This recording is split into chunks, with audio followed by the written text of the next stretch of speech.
કે એણે મને વાણીનું દાન કર્યું છે. એટલે આ બધા જે આવતા હોય, ફોન કરતા હોય, એ પોતાના અનુભવની વાત કરે અને ચોખવટ કરે કે નામ ન દેતા. મેં કીધું મારા વાલા, તમે આવીને જાઓ છો પછી તમારું નામે હું તો ભૂલી જાઉં છું. કેટલાના મને નામ યાદ રહી. પણ એટલું ખરું કે કૈલાબેન નામ ન દેતા, પ્રગટ કરે રચાય. અને એમાંથી જ હું ધીમે ધીમે શીખી બધું. ભગવદીઓના ભાવ મને ભીંજવેરેલો, વલ્લભની જોડ સખી નહીં મળે રેલો. તો દાનગઢ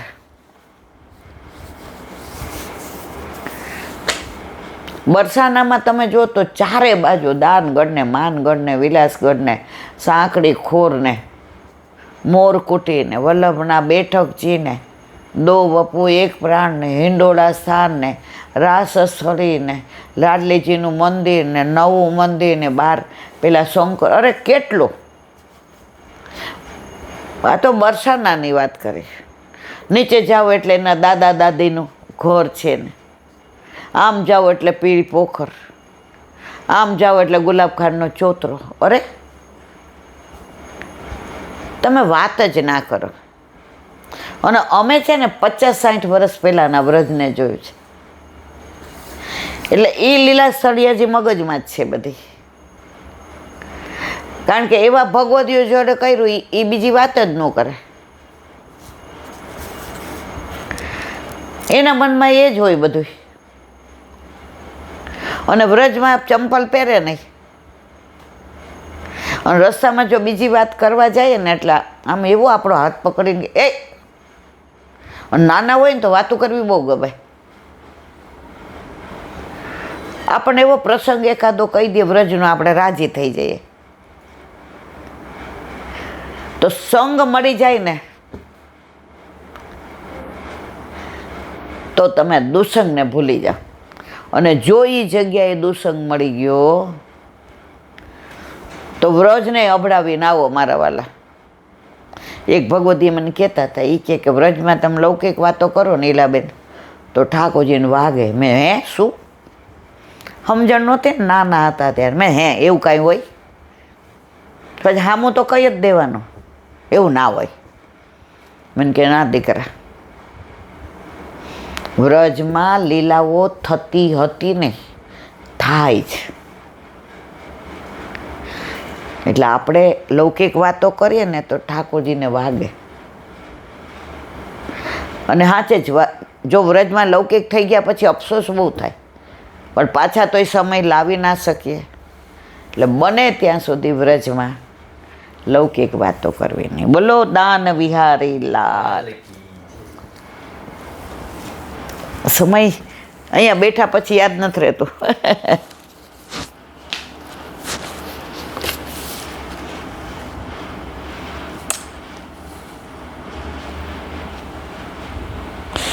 ગોપીઓનો વિશુદ્ધ પ્રેમ, મધુરાષ્ટક. બ્રજ યાદ આવે ને એટલે પાછું બધું ભૂલી જાઓ. ગોપીઓનો વિશુદ્ધ પ્રેમ ભગવાન શ્રી કૃષ્ણના ધ્યાનમાં આવ્યો કે ગોપીઓને તેમના પ્રત્યેનો પ્રેમ સાચા હૃદયનો છે. ઉપર છલ્લો કે શરીર સુખ માટેનો પ્રેમ નથી, પણ ગોપીઓ શુદ્ધ ભાવથી, શુદ્ધ હૃદયથી આટલે દૂર નિર્જન રાતમાં પોતાના સગાવાલા સ્વજનોને છોડી પોતાની પાસે, પોતાની એટલે ઠાકોરજી પાસે આવી છે. બધું સમજે છે તો એ કે કેમ આવ્યા છે? આજે કોઈ આપણને બોલાવીને એમ કે કેમ આવ્યા કેવું થાય? પણ એની પાછળના કારણો છે. માટે મારે તેમનો તિરસ્કાર કરવો યોગ્ય નથી. શ્રી કૃષ્ણ પ્રભુએ ગોપીઓને ખરા દિલથી, હૃદયથી અપનાવી.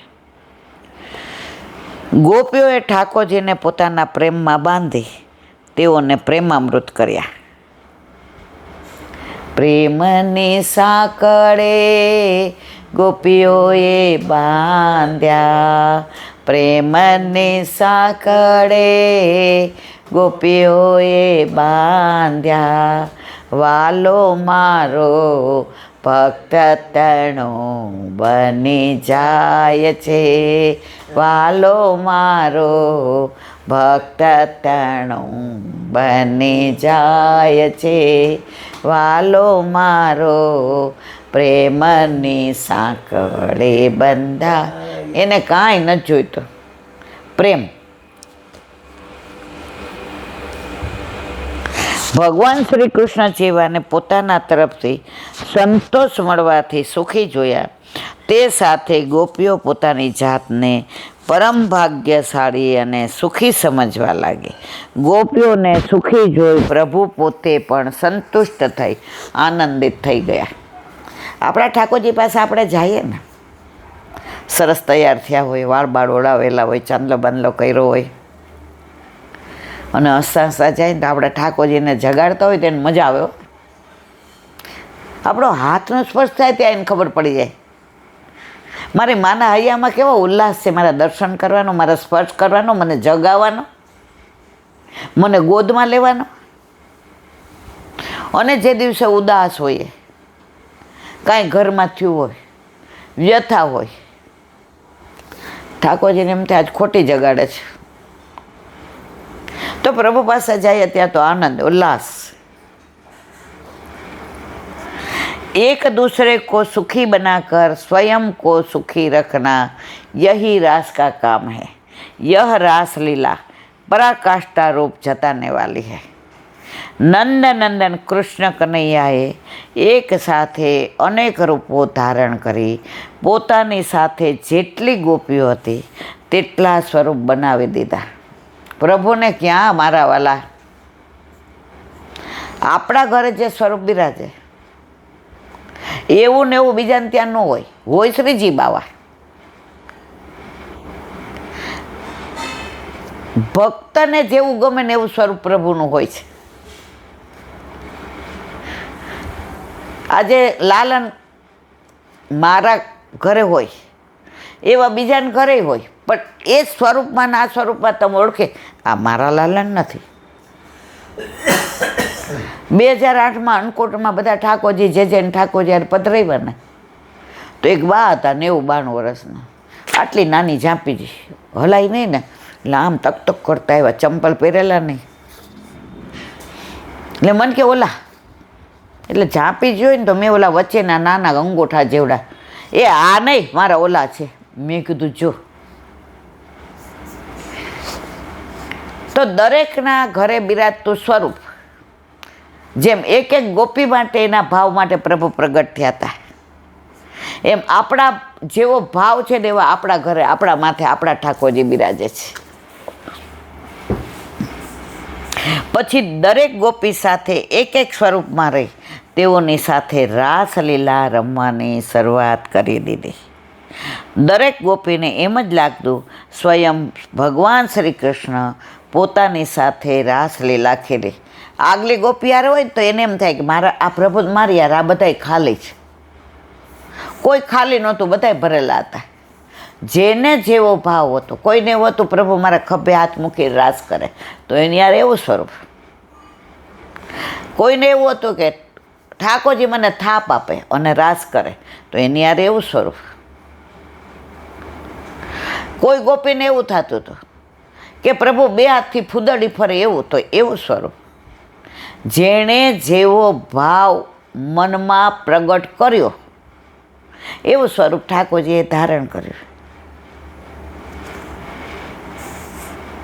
વાસ્તવમાં પ્રભુનું અસલી સ્વરૂપ રાધા રાણી સાથે રાસલીલા રમવામાં તન્મય હતું. આ પોતાનામાંથી મૂળમાંથી પ્રગટ કર્યું હતું. માત્ર ગોપીઓના મનમાં સંતોષ ખાતર દરેક ગોપી સાથે પોતાનું એક એક સ્વરૂપ મૂકી દીધું હતું. તેઓ ગોપીઓને નિરાશ કરવા માગતા ન હતા. આમ ગોપીઓની હજારો જન્મના ફળ રૂપે વિરહી જીવ આજે પ્રભુમય થયો હતો. સર્વ ગોપીઓ શ્રી કૃષ્ણમય ભગવાનમય થઈ ગઈ હતો. આનું નામ એટલે જ રાસોત્સવ. બોલો વલ્લભાતી. ભક્તિ પોષણ દયારામભાઈના ચંદ્રાવલા. નવું ચંદ્રાવલીનું વિવરણ કરીએ છીએ, 27મું. હવે આગળ કાલે આપણે વંદન ભક્તિનું અનુસંધાન કર્યું. હવે સ્મરણ ભક્તિ. સ્મરણ ભક્તિ મર્યાદામાં પ્રહલાદે કરી. નવધા ભક્તિ આપીને ભાગવતમાં આવે છે, સ્મરણ ને શ્રવણ ને દાસ્ય ભક્તિ ને સખ્ય ભક્તિ ને અર્ચન ભક્તિ ને વંદન, 99 ભક્તિ. વલ્લભ કે એ તો ખરી જ, પણ 10મી વલ્લભે આપણને આપી પ્રેમ લક્ષણા ભક્તિ. જે બહુ વાલા હોય ને એને થોડું અટકીમાં આપીએ. પુષ્ટિ માર્ગીય વૈષ્ણવ વલ્લભને બહુ વાલા, એટલે આપણને વિશેષ. ઘરમાં 3 છોકરા હોય ને, જે આપણું કયું કરતો હોય, આપણને પજવતો ન હોય,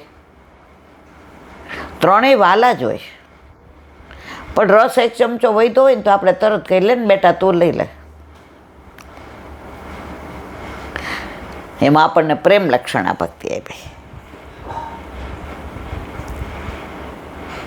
કૃષ્ણાવતારે અક્રૂર ઉદ્ધવજી શ્રી વલ્લભ વંશે જગજીવનભાઈએ કરી છે. આ સમજાણું નહીં, વાંચવામાં ફેર છે. કૃષ્ણાવતારે અક્રૂર ઉદ્ધવજીને શ્રી વલ્લભ વંશે કરી છે સ્મરણ ભક્તિ.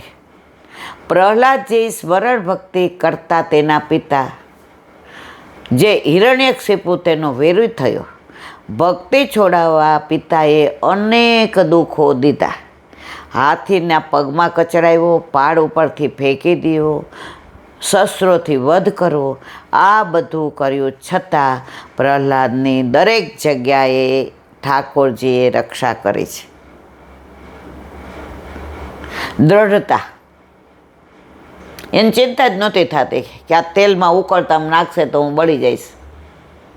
મારા પ્રભુ છે ને, આમાં નાખી દઉં છું, બોલ ઓમ નમો ભગવતે વાસુદેવાય નમઃ. શ્રી કૃષ્ણ ગોવિંદ હરે મુરારી, હે નાથ નારાયણ વાસુદેવાય. આ બધું કરવા છતાં પ્રહલાદની દરેક જગ્યાએ પ્રભુએ રક્ષા કરી. છેવટે સબથી પ્રગટ થઈને દુષ્ટ રાક્ષસનો સંહાર કર્યો. પછી ક્રોધ શાંત થયો નહીં. બ્રહ્માજી, શિવજી, નારદજી આવ્યા, લક્ષ્મીજીને પણ બોલાવ્યા. ક્રોધ તોય શાંત ન થયો. છેવટે પ્રહલાદજી ગયા, તેને પોતે ખોળામાં બેસાડીને લાડ કર્યા, પ્રભુને પણ શાંત કર્યા. તે સ્મરણ ભક્તિ પ્રહલાદની. બોલો વલ્લભાધીશ કી જય.